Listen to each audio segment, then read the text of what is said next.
1931 to 1940, the soap opera stage. Why do we call it the soap opera? Because it led to, with the proliferation of television, it led to what you call as soap operas on those television channels. Like in India, it was the 80s. After the advent of color television, we had so many soap operas like Ye Bhi Hai Zindagi, and there were so many Mahabharata, Ramayana, and many other, you know.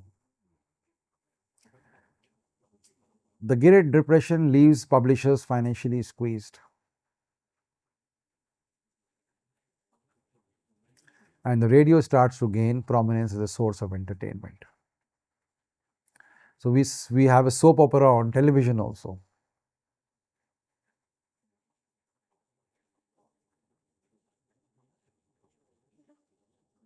Why were they called soap operas? Because they were sponsored by soap manufacturers like Lever Brothers and Procter and Gamble. 50 soap ads came on air in the 1930s.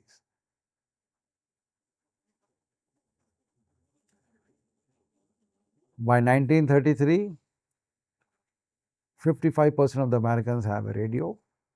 The Federal Communication Commission is established. Life magazine publishes its first edition and later becomes the first magazine to carry 100 million in annual advertising. So that's a milestone. 1938 is said to be a milestone in advertising, especially for De Beers.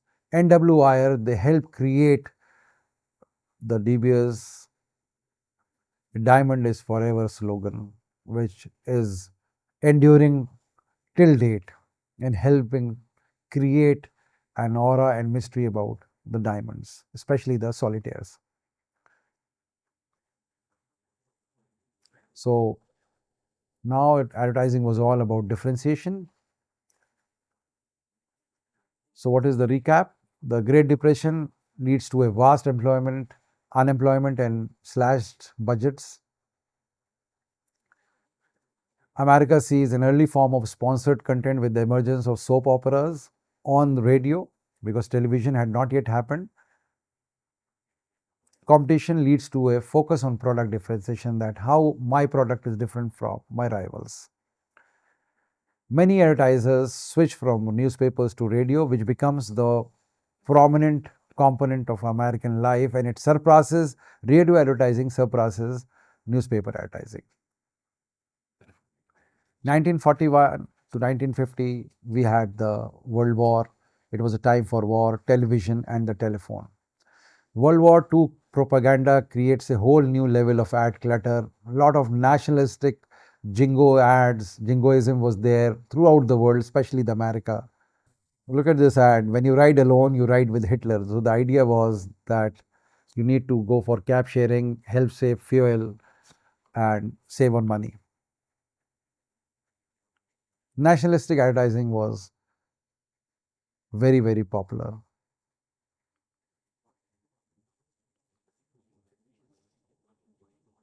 1940ish, the book is published by John Caples, who talks about, copy testing, that is testing the ads for their effectiveness. 1941, we had 7,500 television sets in New York City, and NBC's WNBT begins telecasting. The first 1941, we had the first television commercial for Bulova clocks, which reaches 4,000 television sets. By 1946, America had 12 broadcasting television stations. By 1946, you can see the kind of ads. So cigarette companies are trying to build a perception about the brand that even doctors smoke Camel. And this is basically a lie, an outright lie. And once again, trust in advertising fails. By 1946, half of the American population has a telephone. 1947, brand names and slogans become protected under the Lanham Trademark Act in the US. So it's all about unique selling proposition. Rosser Reeve of Ted Bates introduced the concept of unique selling proposition. 1941 to 1950, this is a brief recap. Radio was the most dominant. Television had come in and it was starting to get popular. 1951 to 60 is said to be the golden age of creativity because we find a lot of creative activity took place in that particular area, particular time period. And 1950s is characterized by legendary David Ogilvy's Hathaway Man ad, which did wonders in the US. These are some of the ads that you can see, and CBS network becomes the largest advertising medium in the world. Now, by 1954, television ad revenue have surpassed the revenues of radio and newspapers, and Leo Burnett in 1955 launches the Marlboro Man. And the Marlboro brand or the Marlboro Man is the most iconic brand that has ever been created, especially in the context of a cigarette brand. This is about Clairol hair ads. Very famous ad by Volkswagen. Think small. The ad became so successful that Madison Avenue actually becomes the epicenter of advertising creativity. So for advertising, there is a Madison Avenue. For share market and trading, it is the Wall Street. In India, it is the Dalal Street. This is a brief recap. And 1961 to 70 is characterized as the cynicism epoch. Consumers feel patronized by ads.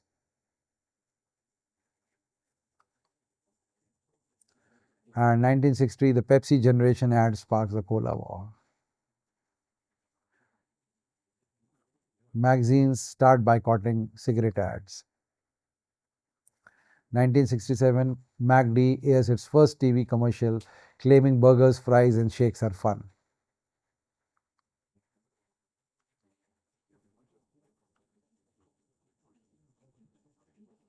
Seven Up talks of the Uncola brand and differentiates itself from Pepsi and Cola by saying that they are not cola, they are the Uncola.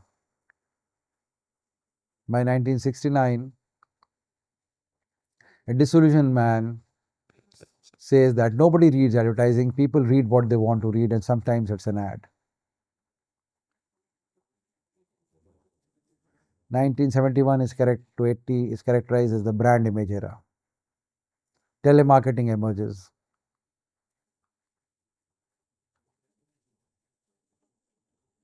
This is a milestone about unethical advertising. In the US, the Congress prohibits broadcast advertising of cigarettes.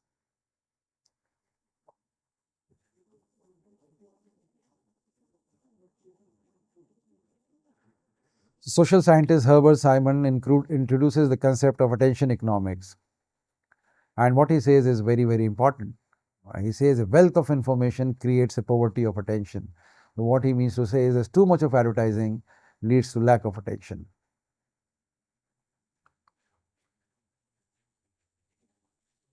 And this till date is the biggest challenge. We work in an era where we have a lot of advertising clutter, and when we say clutter, we mean that too much of advertising, and this is the problem till date, to which it is a problem which is being, advertisers are trying to overcome this. They're still trying to find a solution to advertising clutter, and it's a major problem. 1972, Al Rice and Jack Trout, they reinvented USP2 positioning. 75, we had VCRs, and we had advertising on video cassette tapes also. This is 1981 to 1990 is said to be the era of self-indulgence.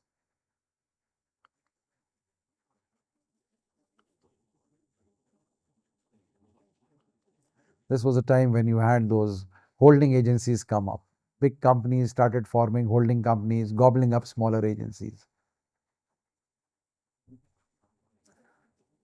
In 1980s, airtime became so expensive that most of the ads cut down to 15-second or 10-second spots, which also led to the doubling of volume and lot of air pollution, 81, IBM introduces the personal computer. So FCC eliminates regulation on commercial television established in 1950s.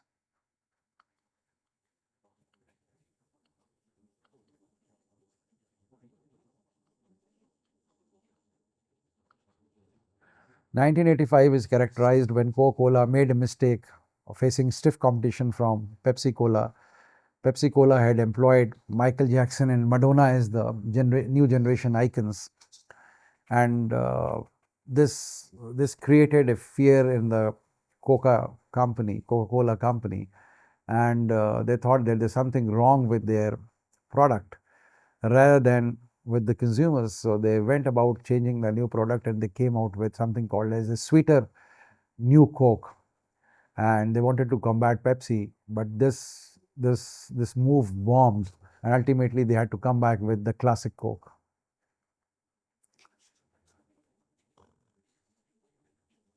Then in 1986, Al Rice and Jack Trout, who had come with the conception with the concept of uh, positioning, once again write a book called as Marketing Warfare. By 88, cable TV penetration in the US household passes the halfway mark. That is, now most of the people were actually watching cable television rather than television stations. 1981 to 1990, a brief recap. Materialism reaches new heights. People are self-indulging. Television becomes the most important medium, and cable television as well. 1991 to 2000 is characterized by the onset of integrated marketing communication. And this is a major realization that dawned on them, that advertising is not alone and is not sufficient to drive sales. And advertising is not the only thing which is driving and shaping the brand in the minds of the consumers. And they came to this realization that it's shaped by messages from different sources: publicity, public relation efforts, event management, sponsorship, sales promotion campaigns, so many other things through which direct marketing and celebrity endorsements, not merely advertising. So it's all about integrated marketing. Agencies develop integrated marketing communications to convey a unified customer-centric messaging through events, sales, public relation, customer services, promotion, and advertising. So in 1984, the FCC eliminates regulation on commercial television, which was established in the 1950s and 60s with the Cables Communications Act. This sparked a revolution, and ultimately we had infomercials bonanza. What is an infomercial, by the way? Basically, an infomercial is something which has a lot of information, as well as it's actually a cross between television advertising plus informative advertising. Now, what do we mean by infomercial, and how did it evolve? I'm sure many of you have watched television at night. At some of the in some of the cable television channels, what do we see? We see ATN Sky Shop and things like that, usually late at night, and we see long informative advertising about products, demonstration, and everything.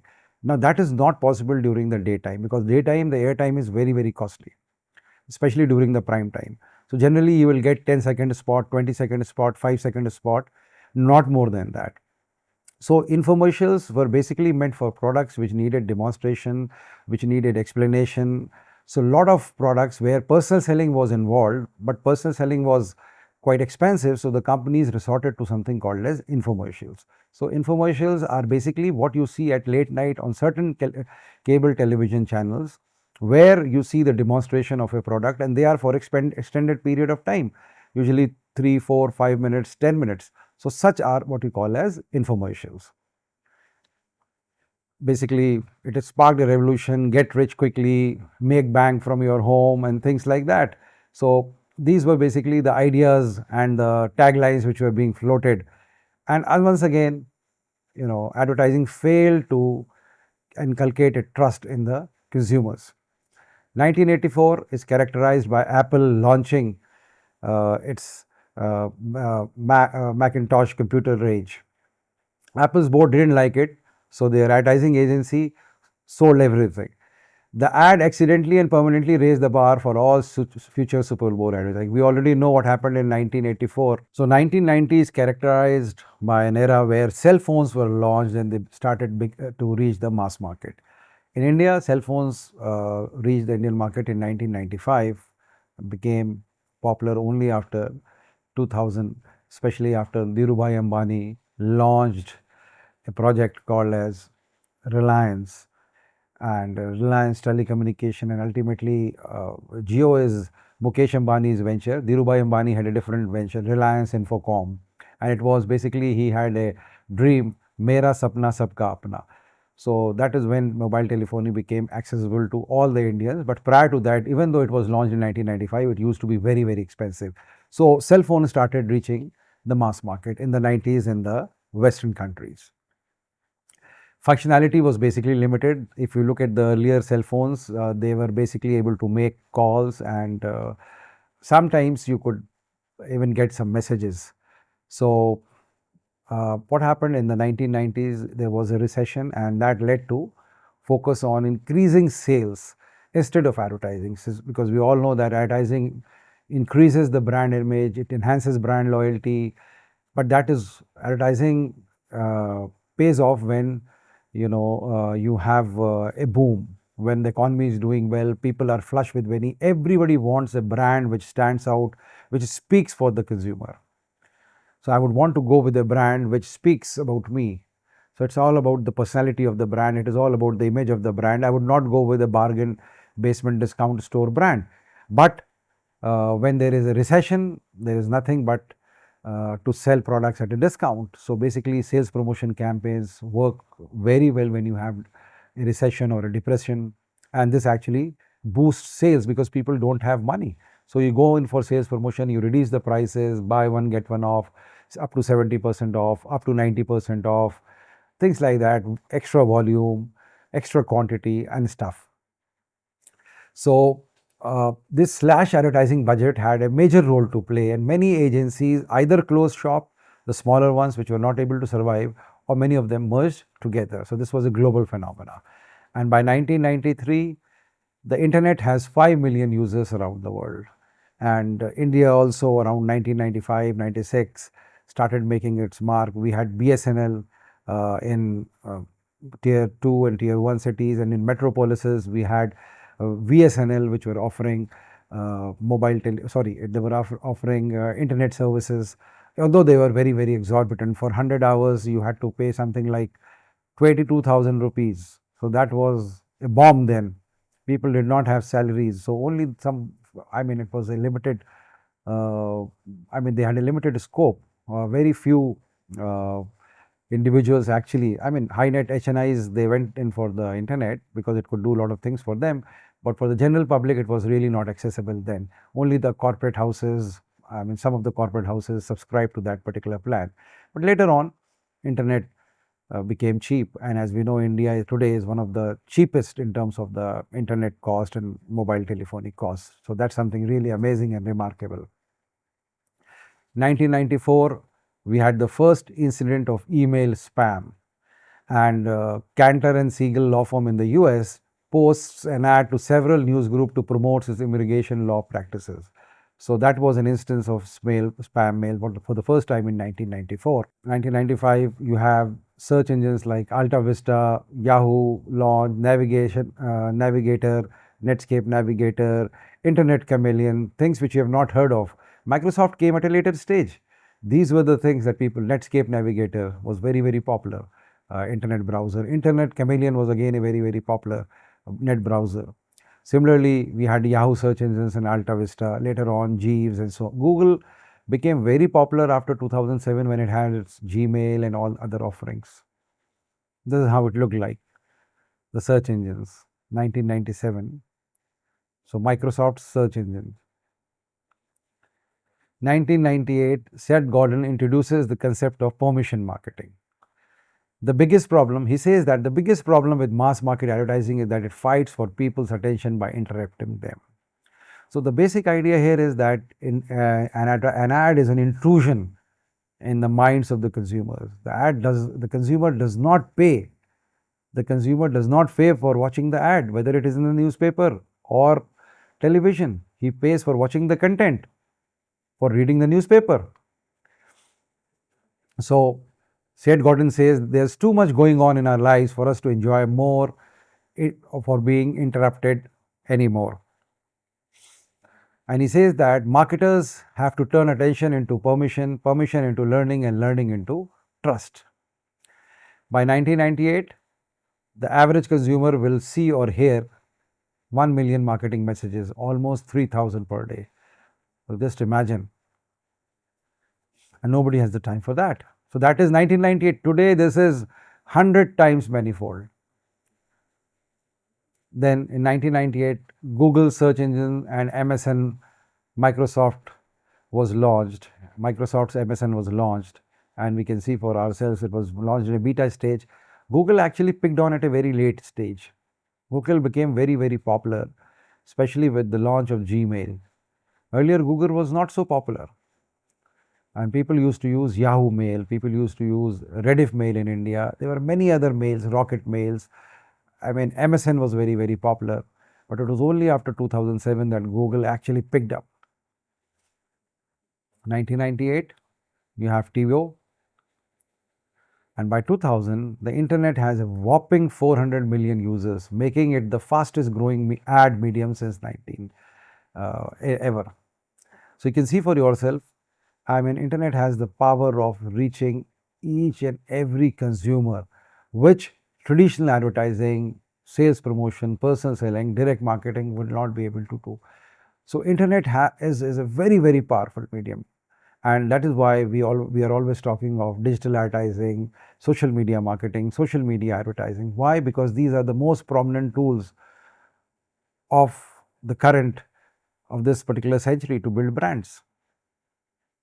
Then we had advertising starting to invade mobile phones. 2000, there was a dot-com bubble crash in the US, and internet advertising all of a sudden became unstable.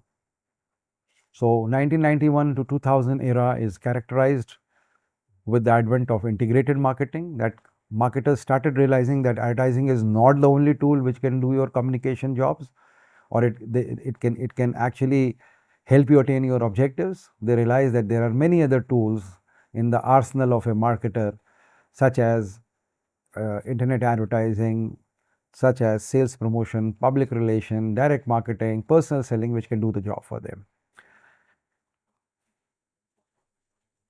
And search engines create a need for search engine optimization.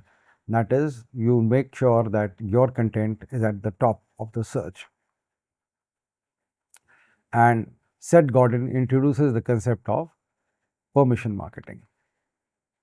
And advertising became, internet advertising, especially after the dot-com bubble burst in early 2000, there was a lot of uncertainty related with where internet is going to go. 2001 to 2010 is called as the digital age. I mean, this is also the digital age. Internet spam is everywhere. So you can see advertising on internet everywhere. And you have a lot of pop-ups, and companies started coming with, with softwares or with apps or with stuff which could actually block the pop-ups. So pop-ups were everywhere. By 2003, in India also, we have this DND. This National Do Not Call Registry is in the US, because we have DND, and if we do not have DND, we will be pestered by calls day in, day out. Even after having a DND, do not disturb, I have registered my mobile phone in DND. That is, I don't want these telecallers or direct marketing people or sales promotion campaign people calling me, but I still get calls. I mean, obviously, those calls are filtered, but even then, just imagine.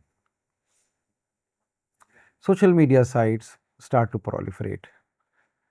We had the Yahoo Messenger, then we had the Google Gmail, we had a Messenger, then we had Orkut, we had Facebook, we had YouTube, then all these. Orkut is no more. We have Facebook, we have YouTube, which have become much more popular. Orkut used to be there, but it's not. Tumblr, many other, they were there, they were basically fads. So Facebook in 2005 launches for college students only. Just look at the screen and you can see how rudimentary the web pages and the website looked. Today they are very, very slick, very beautifully done. In 2005 we had Reddit. And by 2006, worldwide, mobile ad platform AdMob is incorporated to bring banner ads to mobile apps, browsers and games. And in 2006, it's a milestone year, Nike partners with Apple to launch Nike plus iPod to enhance the running experience with music. So that was an example of co-branding. And by 2012, the Nike Plus community has 7 million users. Can you imagine? And 2007 is a landmark year in the mobile phone industry. So Apple launched their mobile phone, first mobile phone in 2007. It caught the fancy of the masses, and that is where the downfall of Nokia started. Nokia was the undisputed market leader. From 2000 till 2007, it was the undisputed market leader, having the largest market share of a mobile phone ever. And nobody has been till date been able to catch up to the Nokia's highest market share till date. But Nokia, what happened? Nokia were making mobile phones. Apple came out with a smartphone, followed very closely by Samsung. Samsung also started manufacturing mobile phone, and that was the day when mobile telephone industry was thrown topsy-turvy. The newer technology in terms of moving from keypad phones to touch phones was a milestone, and ultimately Apple was able to dethrone Nokia, and Samsung was able to destroy Nokia completely by mid-range phones, which obviously Apple was a very, very premium brand targeted towards the premium users. But Samsung came out with mass market smartphones, and they ultimately destroyed Nokia's business. And BlackBerry also. So BlackBerry also was destroyed by this idea of smartphones coming into the market. And 2007 we had Twitter, which launched in Austin, Texas. And 2007 is a milestone in the sense that Facebook launches social ads, YouTube launches video overlays. And in 2008, taking advantage of the internet, Procter & Gamble, the second largest FMCG company in the world, launches a website called beinggirl.com, a full-fledged content hub for teen girls. Whatever they wanted, whatever problems that they were having, everything you could ask an expert, everything was there, and it was a very, very interesting website for a female. In 2009, the Federal Trade Commission in the US issued a series of laws prohibiting untruthful customer testimonials, endorsement, and reviews. America, as we all know, American advertising was full of puffery, deception, and especially before FDA and FFC. I mean, you had cough syrups which contained heroin, codeine, very dangerous substances, and the market was totally unregulated then. So America is a pioneer when it comes to introducing these kind of legislations. So by 2010, marketers are starting to understand the value of being findable, accessible, and prolific online. So if you are prolific online, you are very likely to be reached by marketers. 2008, Kevin Kelly, founder of Wired magazine, he writes this: when there are millions of books, millions of songs, and millions of films, millions of applications, millions of everything requesting our attention, and most of it is free, being found is valuable. So the basic idea here is there's too much of clutter. Everybody is competing for your attention. So anybody who is able to break the clutter is something which is very, very valuable. 2001, there are over 1700 TV channels and 14,700 radio stations in the United States. By 2012, the social media landscape You can see it looked like this. You had so many social media platforms, many of them which are defunct, which are no more. So you have Facebook, you still have Twitter by the name, going by the name X, and there are many others which were just fads. LinkedIn is still there, but many are not. So what has happened? Ultimately, a few have survived. This was the time when had caught the fancy of the consumers, but then only few could survive. Orkut, I think it has not survived. Many others have not survived. So, and today search engines are not going to survive because search engines have been overtaken by AI assisted searches. So, for example, Google has got a very big ecosystem, so Google will survive. Perplexity is something which is a combination of, you know, a search engine plus an AI. So Perplexity is very good when it comes to searches, real time searches. Perplexity is the go to site, or Google. So if we were to recap 2001 to 2010, what do we find? Widespread email spam and pop-up ads test the patience of internet users worldwide.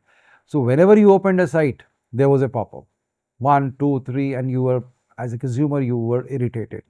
You found them really distracting, and especially with mails. So that is why Gmail became very popular. Gmail had a very superior spam mail filter. That is why you don't get spam mail in Gmail. I have a Rediff mail account. I get a lot of spams, but I don't get spam in Gmail. Very rarely do I get spam in Gmail. And Gmail has got different categorization also. You know, they have got promotional, social, things like that. So many of the spam mail goes to promotion. Social media sites proliferate, and marketers begin creating digital experience to add value and create demand for the products. Creating and publishing online content becomes an advantageous marketing activity, as we saw in the case of Procter & Gamble. So 2011 to 2013 is the constant content spam, and advertisers become increasingly desperate to reach consumers. And especially after COVID, things have changed very drastically. Media companies are turning to native advertising to reach readers. Advertisers are creating ads which are disguised as content. So you can see some examples are there on the web screen. Short attention spans and information overload spur an influx of visual content, and storytelling is in renaissance. And Instagram by 2013 has 130 million users and 16 billion uploaded photos and 1 billion likes happen each day. Today this number is 100,000 times of what it was in 2013. So this is an example of a creative advertising by Oreo. So advertising as defined in the current scenario is all about storytelling, and stories have been very important in creating the brand. Whether it is Rolls-Royce, whether it's a Mercedes, whether it's a Maybach, whether it's a Rolex, any premium brand has been created with the help of storytelling. So 2000 to 11 to present recap, native advertising's ad that looks like editorial content gain prominence in online media publications. All content including advertising becomes less copy heavy and more dependent on visuals to convey messages. When we say more on visuals, the idea is that a picture conveys more than 1,000 words.